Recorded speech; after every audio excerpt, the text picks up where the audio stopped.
Hello, viewers. Thank you for tuning in as we continue our discussion on Budget 2024, $1 trillion budget with what seems like even less than many Guyanese expected in it for the average person. Now we've got MP Cox here with us. He's spoken just a few minutes ago, and his remarks really touched on some of the important core issues that we've been talking about for the past few days, such as poverty and the size of this budget.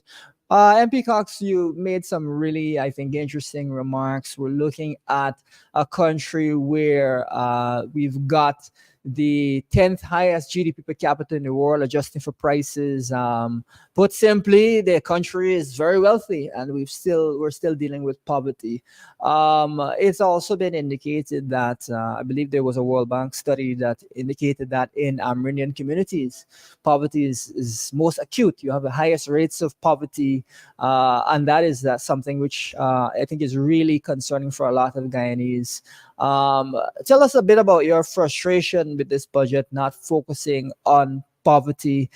We in the opposition have, of course, said that the tax threshold could be increased from this minimal increase from 85,000 to 100,000. We've said it should be raised to 150,000 right now, and that we should have larger increases in the future. So give us your perspective on that question. Yeah, thank you, Mr. Lowe. Good afternoon to my audience.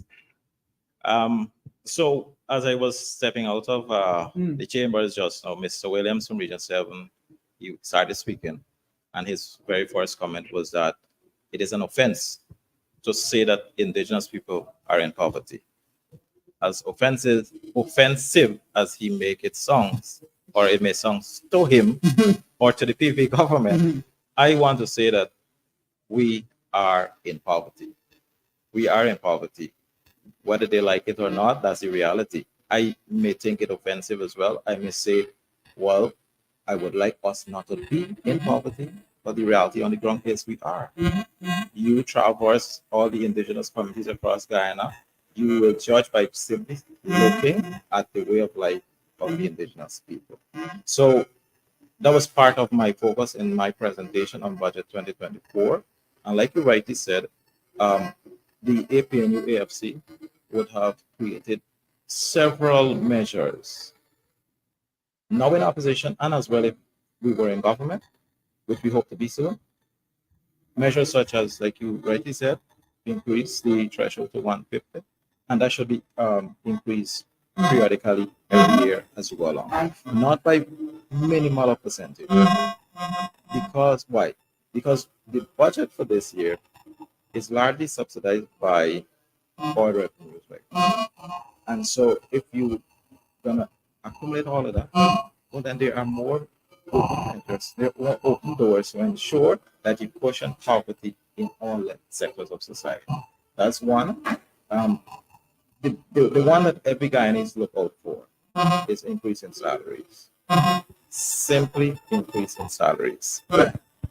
And so it is disappointing that there is absolutely no mention of increasing salary for this. We know last year, Christmas, we had 6.5, which when you go to the ordinary Guyanese, they actually call it a decrease because it's a decrease from the previous year. So even though it's an increase, it's a decrease. So the inflation was higher than the increase that we provided. So it was less. So in essence, it's a decrease in terms of our spending power. Yeah, and so that's where I focus largely on one aspect.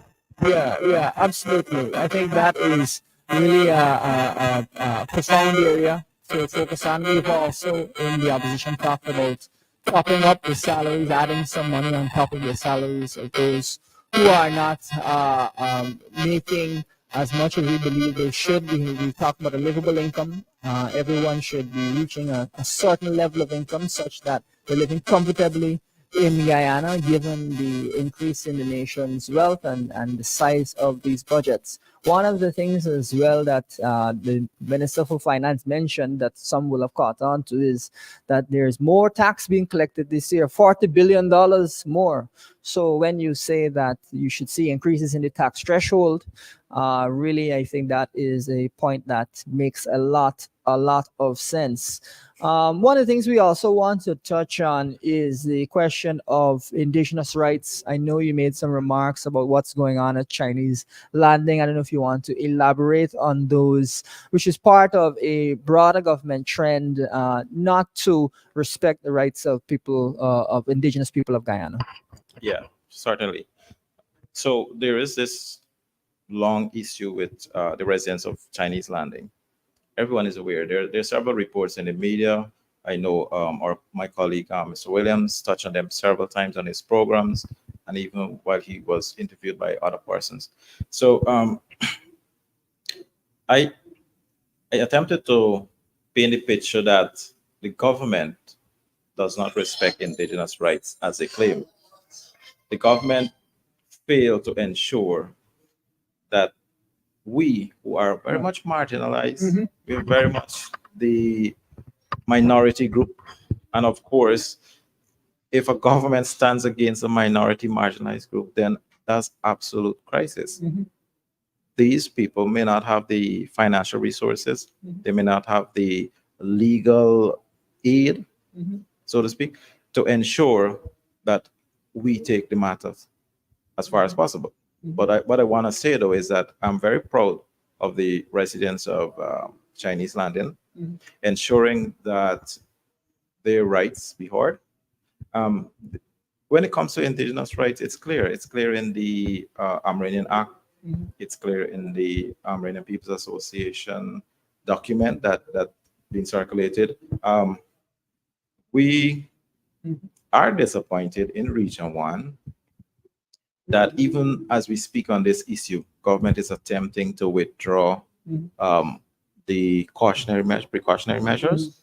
I think the Honorable Gail Teixeira wrote to have it be withdrawn or something like that.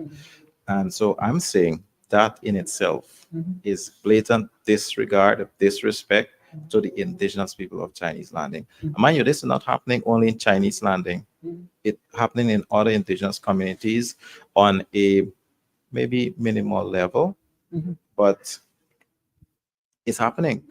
And so what we're saying here, government must ensure that as they claim, the indigenous people is foremost there.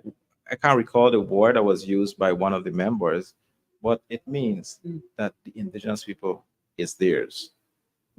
Well, if that's how you tell me that the indigenous people is yours, well, then we don't need to be yours because it's very disrespectful. Yes, absolutely, absolutely. And we've seen this trend by the government where they will side against Guyanese in the courts in many different areas, even in the area of oil and gas and the environment, where they joined with the operator of the offshore oil fields against Guyanese getting a parent company guarantee for oil and gas operations, which I think shocked many Guyanese because it meant that we would have less protection in the event of an oil spill. That is just another really incident of the government focusing on private interests and not focusing on Guyanese, and in that way, I think acting in an unpatriotic fashion. What we've also seen where indigenous people's rights have not been respected is the issue of carbon credits and the allocation of monies for carbon credits, where indigenous peoples, there was a lot of question as to whether there was adequate consultation on that issue. I know that that is reflects the same attitude that you're seeing in Chinese landing. I don't know if you had any comments. Very much so. That was one aspect in my presentation that I did not get to reach, and that's a total crisis by itself. Monies are being expended. If you notice in my speech, I said it's not about the numbers. The numbers are there, right? But to be honest, these monies are not benefiting the indigenous community in the manner in which they should. So on that level, I want to say budget 2024 is not people centered and Yeah. certainly not indigenous people centered. And for those reasons, we Yeah. cannot support budget 2024. All right. Thank you very much, MP Cox. And we'll cut over to live commentary.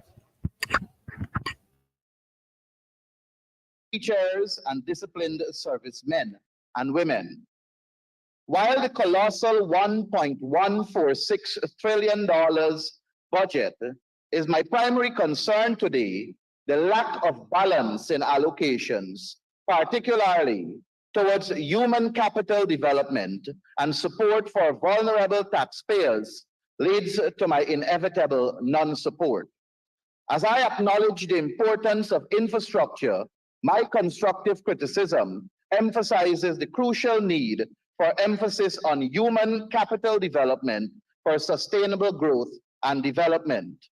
As we enter the fourth full year under the current regime, marked by public dissatisfaction, the financial landscape projects an unprecedented expenditure of $3.332 trillion by the end of 2024. Anticipating supplementary budgets, this raises a fundamental question. What is the real impact on citizens' quality of life? It compels us to explore beyond the surface and uncover the genuine story, recognizing that this budget, like a book, demands to be read beyond its cover. Mr. Speaker, the 6.5% taxable salary adjustment, or as some prefer to call it, a decrease, stands as a disheartening chapter in our nation's history. Allow me to present figures that underscore the apparent indifference of the current regime. In 2015, when the APNU AFC assumed office, a one-time salary increase was granted to ministers of government, elevating senior ministers' salary to $870,000 and junior ministers to $696,000. It is worth noting that no further increases were provided in the years 2016, 2017, 2018, and 2019. And the APNU AFC ministers left office in 2020, maintaining the same salary levels.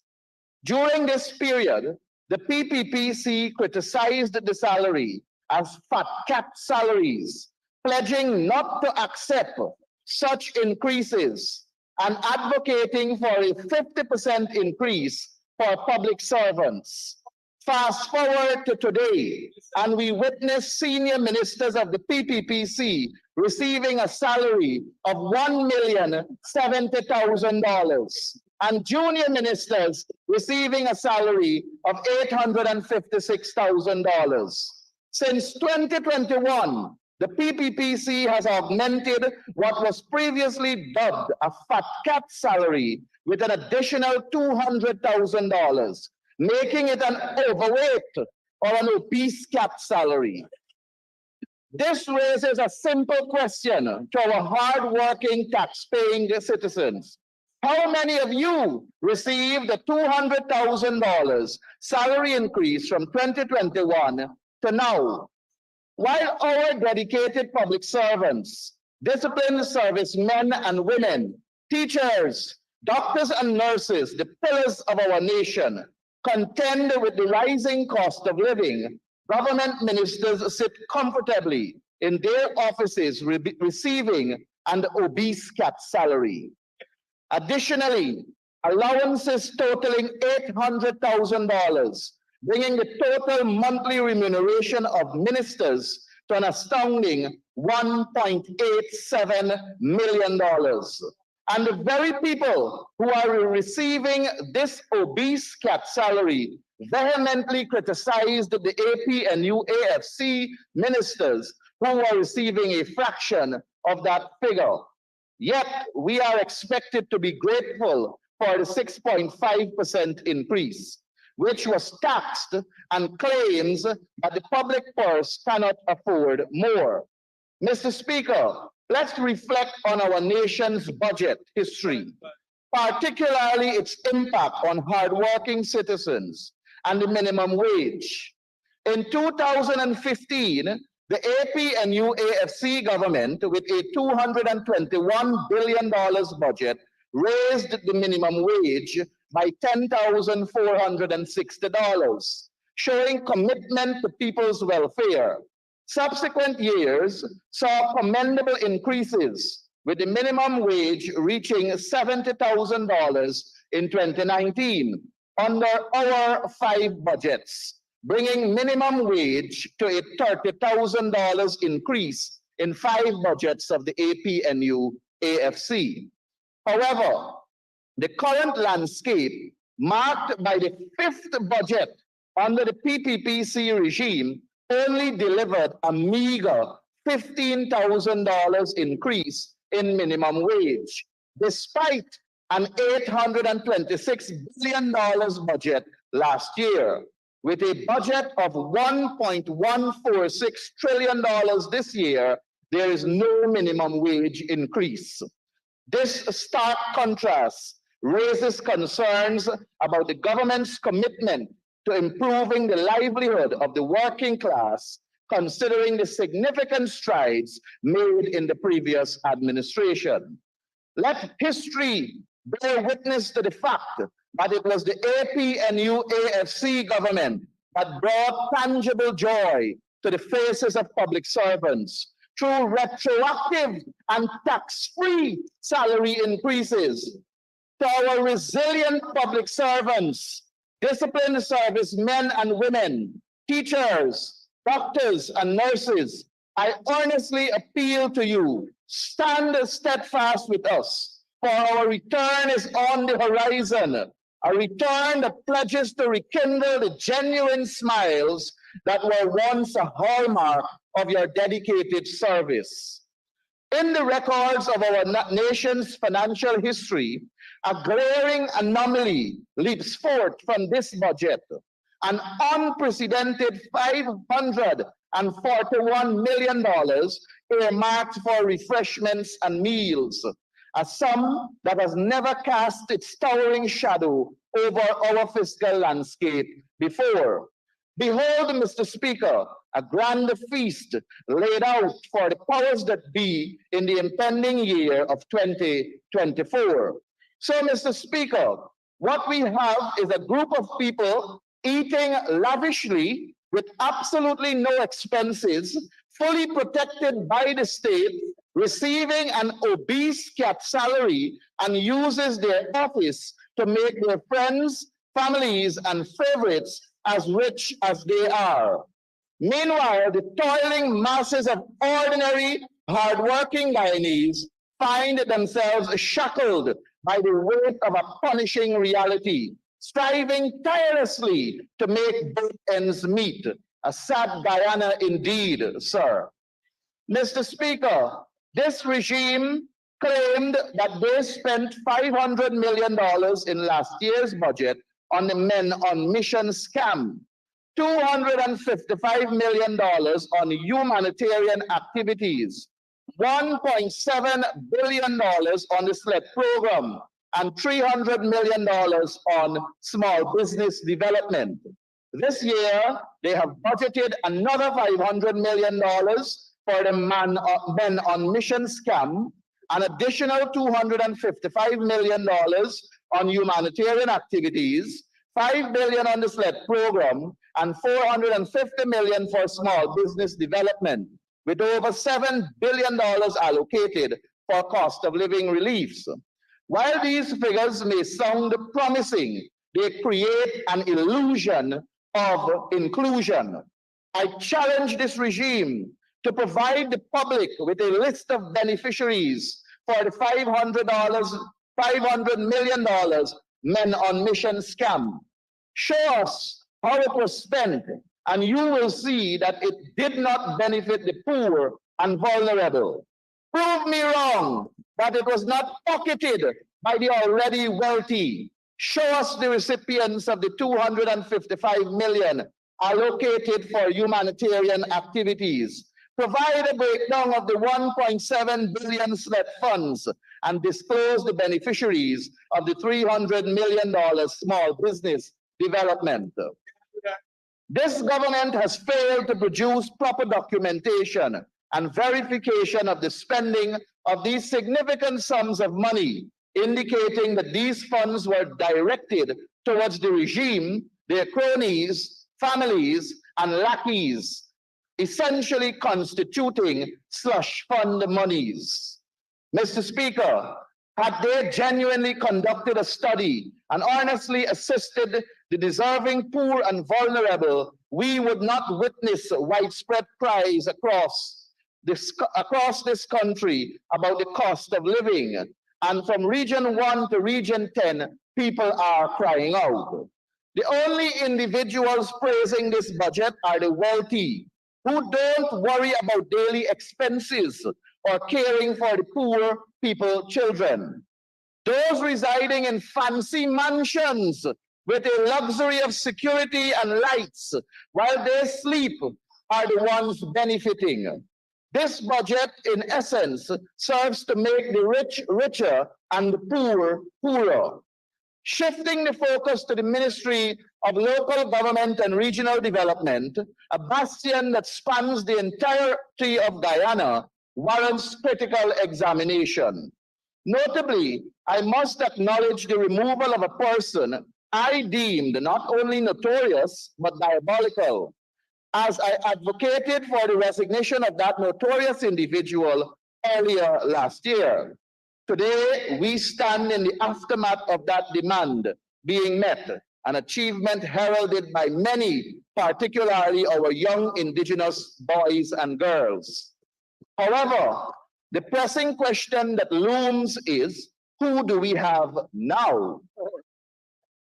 Well, in all fairness to Honorable Sonia Parag, I must allow her to show what she can do.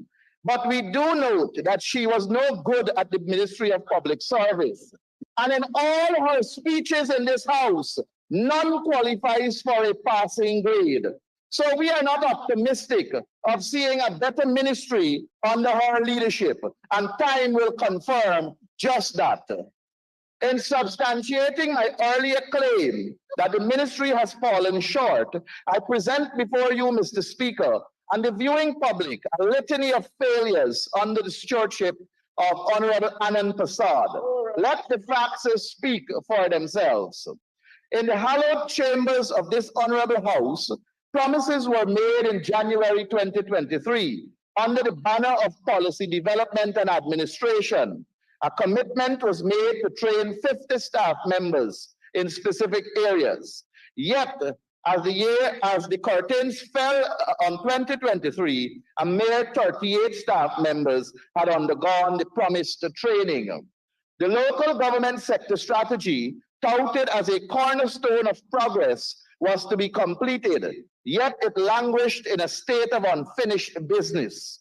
Similarly, assurances were given about the establishment of a local government data infrastructure, the finalization of the ministry's strategic plan, the completion of the sanitation sector plan, and the formulation of a monitoring and evaluation framework.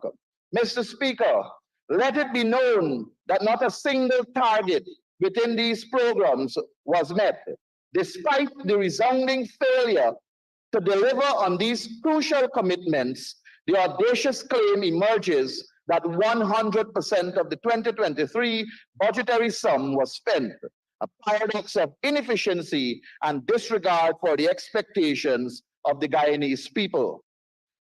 For these glaring shortcomings, Honorable Anand Prasad should gracefully exit the ministry. The people of this nation deserve a level of competence and dedication that has regrettably been absent in this chapter of the ministry's history. In preparation for political power in 2025, the APNU-AFC commits to a comprehensive and proactive approach to foster sustainable communities and harmonious coexistence. The strategy encompasses the 70 neighborhood democratic councils and 10 municipalities, including the capital city of Georgetown. The coalition plans to initiate robust community engagement programs involving residents in decision-making processes through fora and town hall meetings, prioritizing urban renewal and enhancement plans for towns. the focus extends to empowering local leaders and residents, improving critical infrastructure, and promoting economic activities. As was the case between 2015 and 2019, we will continue partnership with enterprises and NGOs and international organizations seeking to leverage resources for infrastructural development. The coalition emphasizes an organized approach to maintenance and repair public assets and aims to stimulate local economic activities, support small businesses, and attract investments in alignment with local economic priorities. Initiatives include sustainable agricultural practices, environmental policies, waste management program, and renewable energy projects, educational and healthcare facility improvements, technological solution for service delivery, and transparent budgeting practices will also be prioritized. Mr. Speaker, unfortunately, during our tenure between 2015 and 2020, we had to clean up what was left there for 23 years. But now we are in a better position because we know the foundation that we laid, and we will come back and we will do much better. Mr. Speaker, by focusing on these key areas and fostering a culture of collaboration, innovation, and inclusivity, we would aim to lead the Ministry of Local Government and Regional Development in building sustainable, resilient, and harmonious communities across Guyana. In short, Mr. Speaker, we would not be a Dharamlal.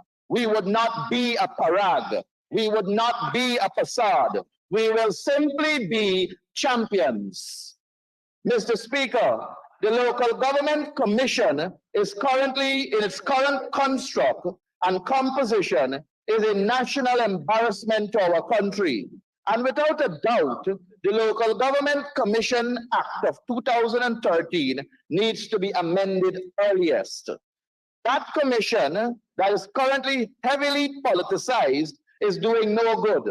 We need a local government commission that will scrutinize the appointment of local government officials to ensure a merit-based and transparent selection process, provide oversight to prevent corruption, nepotism, and abuse of power within the local government bodies, investigate allegations of misconduct or malfeasance by local government officials, and take appropriate actions, act as a neutral mediator in disputes between local government bodies, officials, and residents, facilitate conflict resolution, processes to maintain harmony and effective governance at the local level, and address grievances and complaints in a fair and impartial manner. We don't need a commission that is biased and employs political lackeys of the PPP, as in the case with the employment of the Linden Tongue Clerk, Tushin Iflot Overseer, and Typist Clerk, among many others. Mr. Speaker, I must bring attention to a matter of grave concern regarding the National Procurement and Tender Administration and its board, NPTAB. The legislation governing this body demands urgent re-evaluation, if not outright repeal, to be replaced with a more contemporary framework that upholds the principles of fairness and equality among contractors, devoid of political interference in the allocation of projects. A glaring example that demands a scrutiny is the allocation of billions of dollars for the construction of 4 pump stations at Bellevue, Metamirsorg, Podrine, and Jimbo Grove. While the public witnessed a substantial number of bids for each of these projects, 26 for Bellevue, 27 for Metamirsorg, 30 for Jimbo Grove, and 23 for Podrine, the subsequent award of contracts raised eyebrows.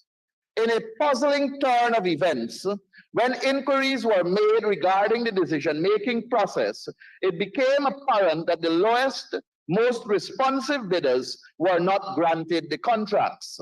The National Procurement and Tender Administration Board defended their actions, citing that out of the 26 bids received, 13 were deemed non-responsive, particularly in the case of the Metamere-Zorg pump station.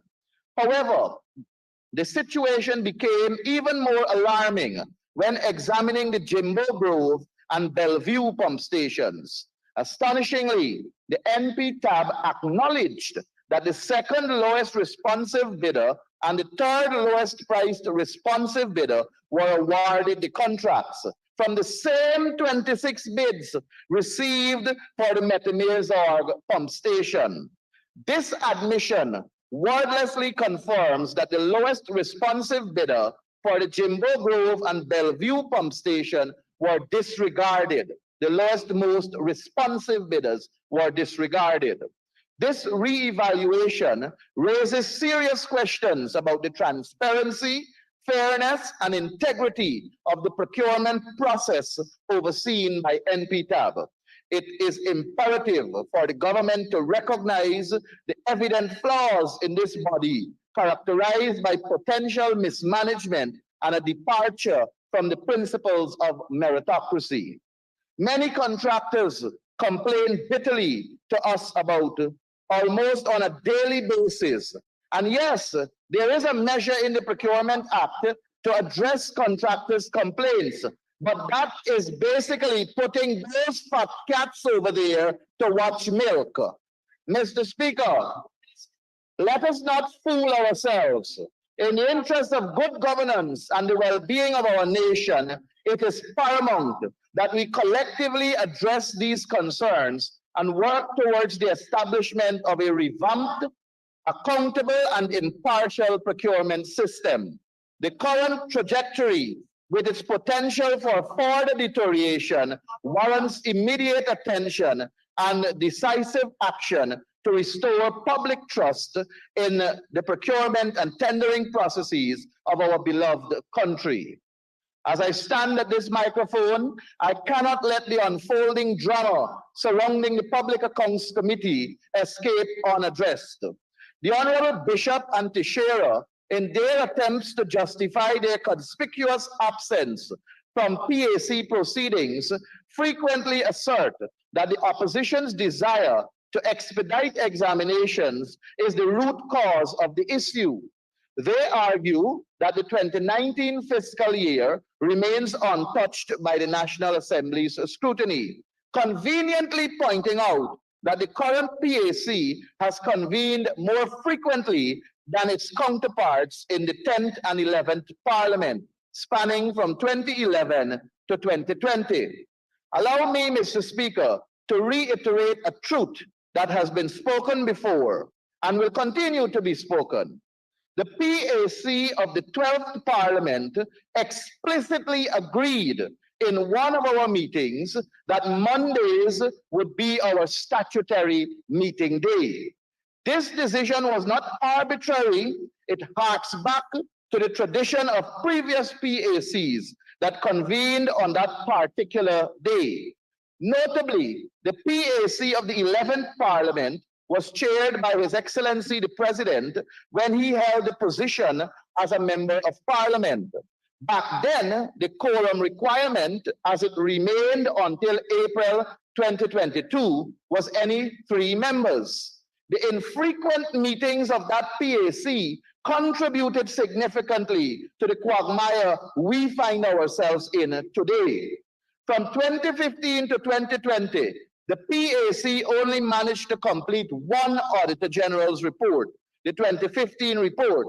When we assumed control in December 2020, we had to pick up the pieces from the Auditor General's report of 2016 in the year 2021. It's worth noting that all previous PACs could have afforded to meet less frequently because they were up to date with the examination of the Auditor General's report. The PAC of the 10th Parliament, chaired by the Honorable Carl Barrington Greenwich, is a perfect example, which diligently completed Auditor General's report for the years 2009, 2010, 2011, 2012, 2013, and 2014. This occurred Despite the prorogation of the parliament lasting just 3 years, in stark contrast, the PAC of the 11th parliament had a full 5 years, but managed to complete only one report.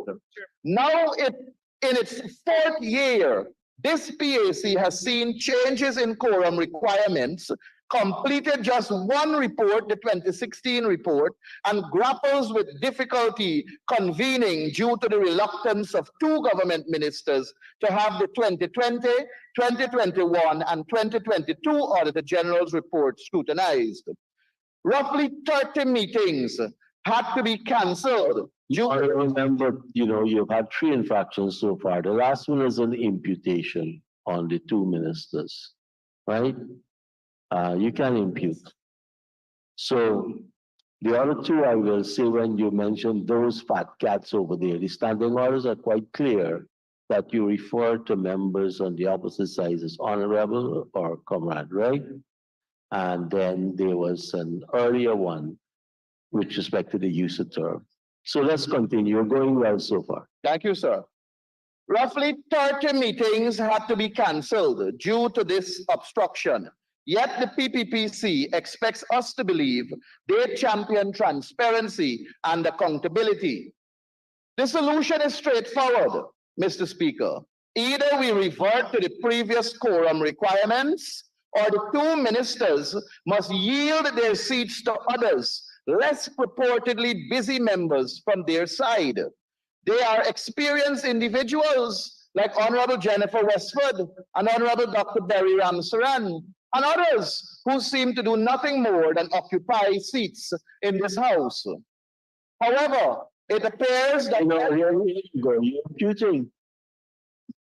You're calling 2 honorable members as seat warmers. Come on.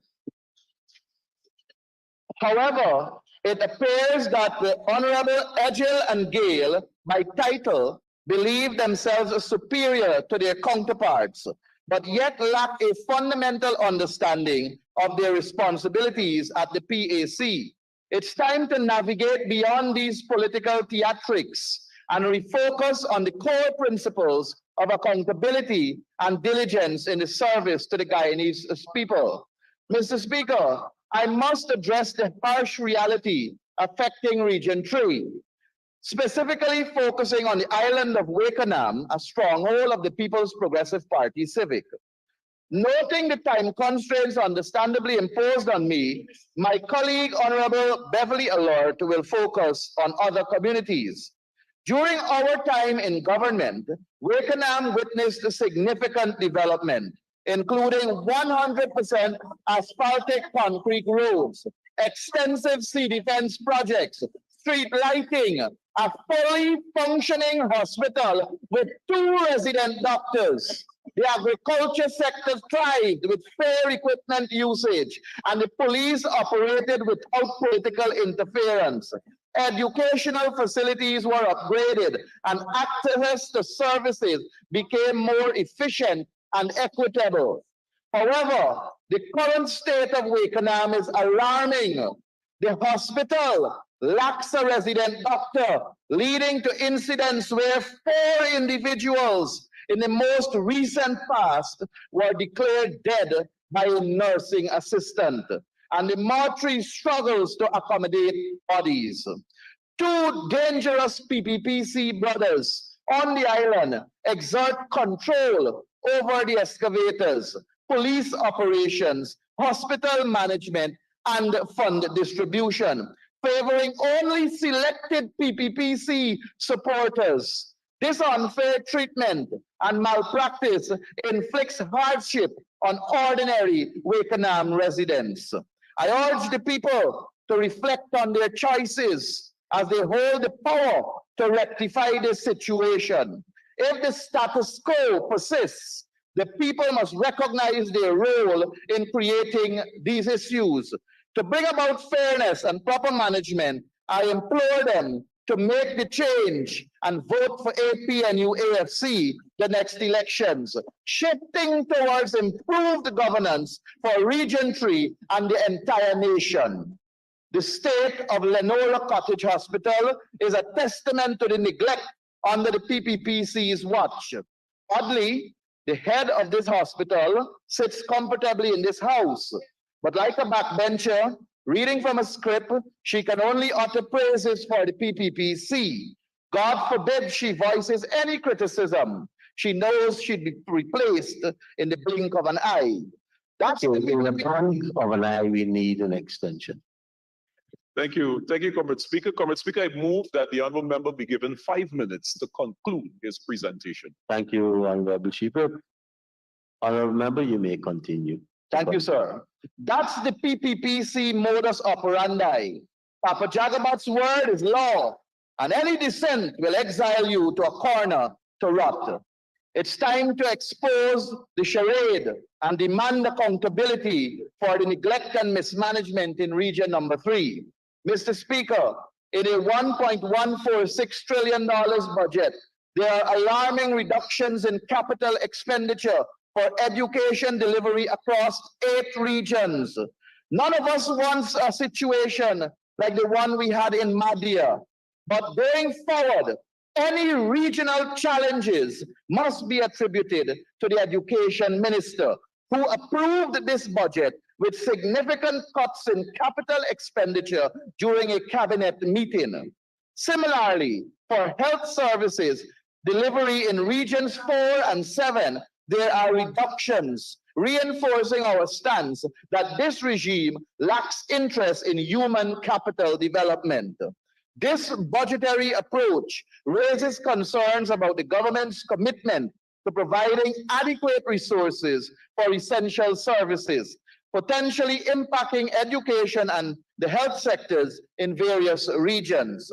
Mr. Speaker, in wrapping up, it is abundantly clear that this current regime must rise above its lackluster performance and do right by all our citizens. The tiresome narrative of enriching the elite while penalizing the ordinary and vulnerable segments of our society must come to a screeching halt. This incessant boast about having the grandest budget in our nation's history, yet yielding little substance for the ordinary citizens, it is nothing short of a bitter pill for the masses to swallow. But fear not, my fellow citizens, for my message to you is straightforward and resolute. We possess the collective power to rectify this situation. All it requires is the removal of the PPPC from the seat of authority. We've done it before in 2015, and for those glorious years, smiles adored the faces of our people.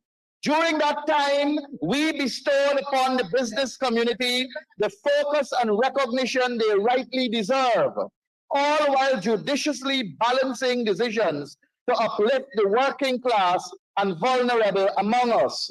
We established a robust accountability system that resonated even with contractors who found the satisfaction in the transparency of the tender board's operation. Our unwavering dedication to community development, education, health, infrastructure, social protection, and the overall well-being of our people was unmatched. The present administration's feeble attempt to measure up to our past accomplishments fall woefully short. Upon our triumphant return to office, we pledge to rectify the multitude of wrongs inflicted by this apathetic regime. Guyana under our watch will not just grow, it will flourish. The PPPC may celebrate in its brief power, but the indomitable spirit of the Guyanese people will prevail. Together, we will usher in an era where the concerns and aspirations of every citizen are not just heard, but addressed. It's time for a brighter future, and that can only happen when the PPPC is consigned to the archives of history. I thank you, sir. Mr. Speaker, Your Honor, I'm asking that the reference to 2 PPP brothers on the island of Wakenham who are PPP leaders be expunged from the record. They are identifiable and they are not in the house to defend themselves. I don't agree with you. Speaking about PPP persons, I can't Two identify PPP them. brothers on the island of Wakenham, sir, they are identifiable. And secondly, the only thing I was about to, before I call on the next speaker, the other infraction which the last speaker made was calling the name of the former minister of local government who is not here to represent himself. That was identifiable in my regard. Mr. Speaker, As now 3:29, I now call on the Honorable Anand Prasad, Minister in the Ministry of Local Government.